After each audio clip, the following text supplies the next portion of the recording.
আজকে আমরা কি পড়বো বলো? 6 অধ্যায়ই পড়বো। 6 অধ্যায়ের আজকে পর্ব 2, অর্থাৎ হচ্ছে আমরা প্রথম দিন আলোচনা করছি হচ্ছে মহাস্থানগড় এবং ওয়ারি বটেশ্বর, তাই না? এই দুইটা আলোচনা করছি। আজকে আমরা ইনশাআল্লাহ আলোচনা করবো হচ্ছে পাহাড়পুর আর হচ্ছে ময়নামতি। পাহাড়পুর আর কি ময়নামতি।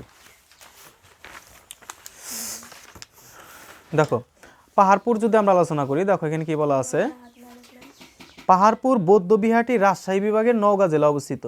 প্রথম প্রশ্ন আমরা পেলাম এখানে যে পাহাড়পুর কোথায় অবস্থিত, তাহলে তোমরা কি দিবা উত্তরে? পাহাড়পুর বৌদ্ধবিহারটি রাজশাহী বিভাগের নওগাঁ জেলায় অবস্থিত। হ্যাঁ, এটি সম্পর বিহার নামেও পরিচিত।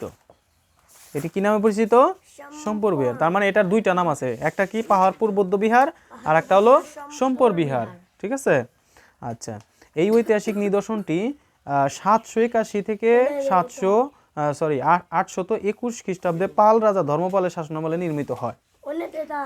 হ্যাঁ ইমরান আসতে, যদি তোমার এইখানে প্রশ্ন আসে যে এই পাহাড়পুর বৌদ্ধবিহারটি কার সময় অথবা কোন শাসনামলে নির্মিত হয়, তাহলে দিবা পাল শাসনামলে। এবং যদি বলে কোন রাজার সময়ে, তাহলে দিবা হলো পাল রাজা ধর্মপালের সময়ে।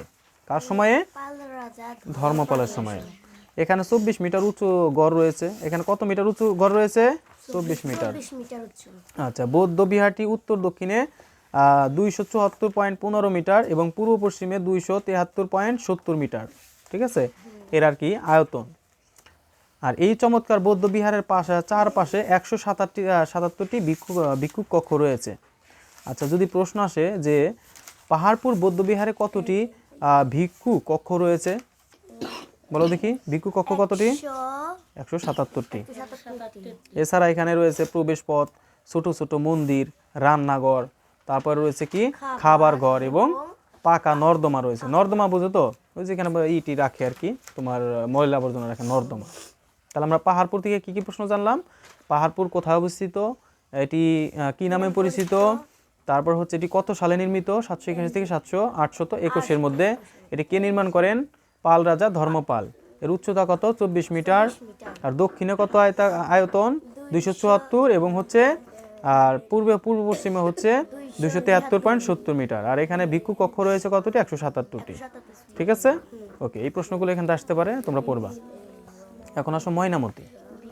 বাংলাদেশের দক্ষিণ পূর্ব অঞ্চলে কুমিল্লা শহরের কাছে ময়নামতি অবস্থিত।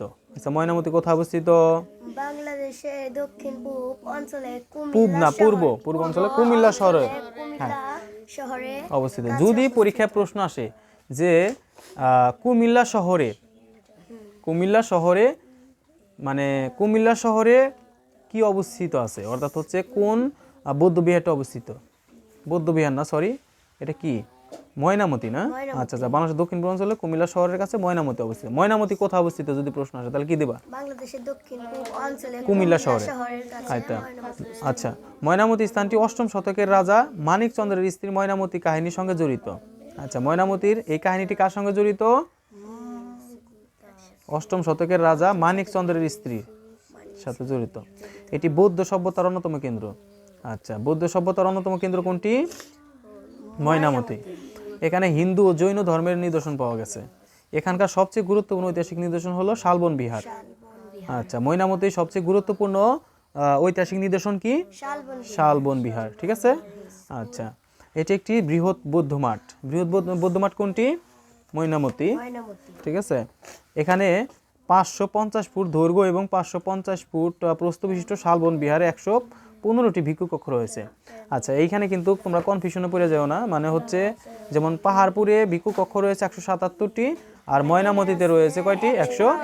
115টি। এটা কিন্তু মনে রাখতে হবে, ঠিক আছে? এছাড়া এখানে আর কি কি পাওয়া গেছে?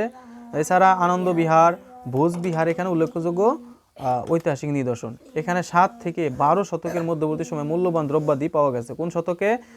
ময়নামতিতে মূল্যবান দ্রব্যাদি পাওয়া গেছে 7 থেকে 12 শতকের মধ্যবর্তী, ঠিক আছে? আচ্ছা, এখন কি কি আছে আর বলো দেখি। এখন আছে হচ্ছে পানামনগর আর হলো লালবাগ কেল্লা। পানামনগর আর লালবাগ কেল্লা পড়লে কিন্তু হয়ে যায়, তাই না?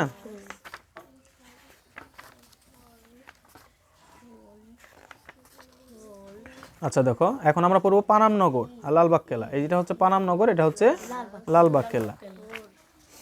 পানামনগর সোনারগাঁও অবস্থিত। যদি প্রশ্ন আসে পানামনগর কোথায় অবস্থিত? পানামনগর সোনারগাঁও সোনারগাঁও অবস্থিত। ঢাকার দক্ষিণ পূর্ব দিকে নারায়ণগঞ্জ জেলায় মেঘনা নদীর তীরে অবস্থিত। আচ্ছা, মেঘনা নদীর তীরে কোনটি অবস্থিত? কি অবস্থিত? পানামনগর। হ্যাঁ, কোন জেলায়? নারায়ণগঞ্জ জেলায়। এগুলো প্রশ্ন হলে দিবা, কোন জেলায়? নারায়ণগঞ্জ জেলায়। সোনারগাঁও প্রাচীন বাংলার মুসলমান সুলতানদের রাজধানী ছিল। এটা গুরুত্বপূর্ণ যে প্রাচীন বাংলার মুসলমানদের রাজধানী কোথায় ছিল?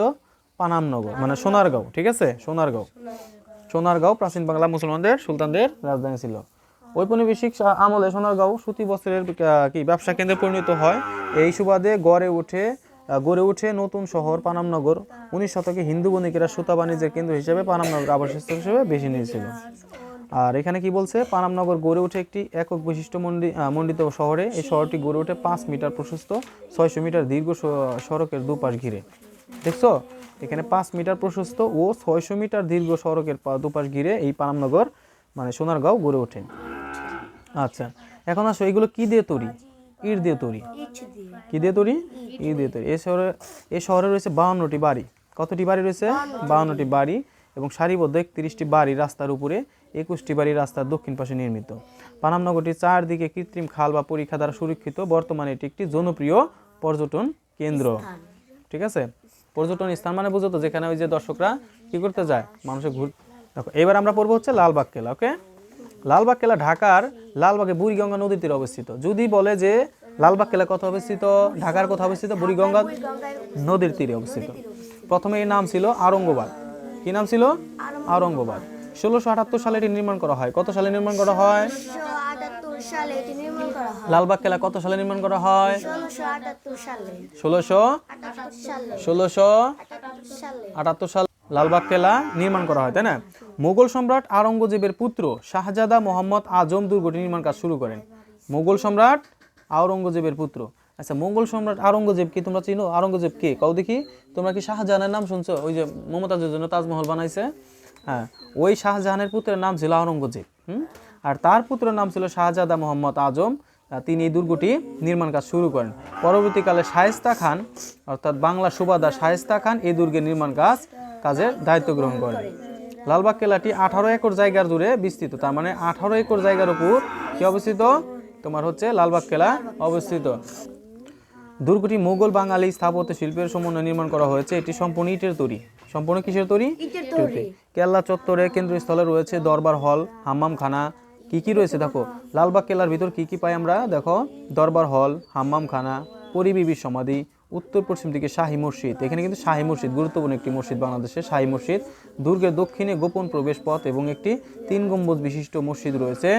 আর দুর্গ এলাকায় পানি সরবরাহ, পয় নিষ্কাশন ব্যবস্থা, ছাদ বাগান, ঝর্ণার অস্তিত্ব পাওয়া যায়। বর্তমানে এটি প্রত্নতাত্ত্বিক নিদর্শন হিসেবে সংরক্ষিত। বর্তমানে এটি কি হিসাবে সংরক্ষিত? যদি প্রশ্ন আসে বর্তমানে লালবাগ কেল্লা কি হিসাবে সংরক্ষিত, অর্থাৎ হচ্ছে তোমার হচ্ছে প্রত্নতাত্ত্বিক নিদর্শন হিসাবে। ঠিক আছে, বুঝছো? তাহলে আমরা কি কি আলোচনা করলাম? পানামনগর, লালবাগ কেল্লা, আর হচ্ছে কি পাহাড়পুর, ময়নামতি। ঠিক আছে, এই যেগুলা কিন্তু এখান থেকে পাওয়া গেছে। এই যে পাহাড়পুর থেকে দেখো টেরাকোটা, পোড়ামাটির ফলক, তারপরে হচ্ছে এই যে ব্রোঞ্জ মূর্তি, পাথরের বৌদ্ধ মূর্তি। দেখছো কত কিছু পাওয়া গেছে। পোড়ামাটির ফলক, ব্রোঞ্জ বৌদ্ধ মূর্তি, পোড়ামাটির ভাস্কর্য, স্বর্ণ মুদ্রা। এগুলো কিন্তু স্বর্ণ মুদ্রা। তারপর প্রস্তর বুদ্ধ মূর্তি। দেখছো, এগুলো সব এই ময়নামতি এবং হচ্ছে পাহাড়পুর থেকে পাওয়া গেছে। পারবা তাহলে এখান থেকে প্রত্যেকটা যেগুলো দাগাই দিলাম প্রত্যেকটা প্রশ্ন তোমরা তৈরি করবা। ঠিক আছে?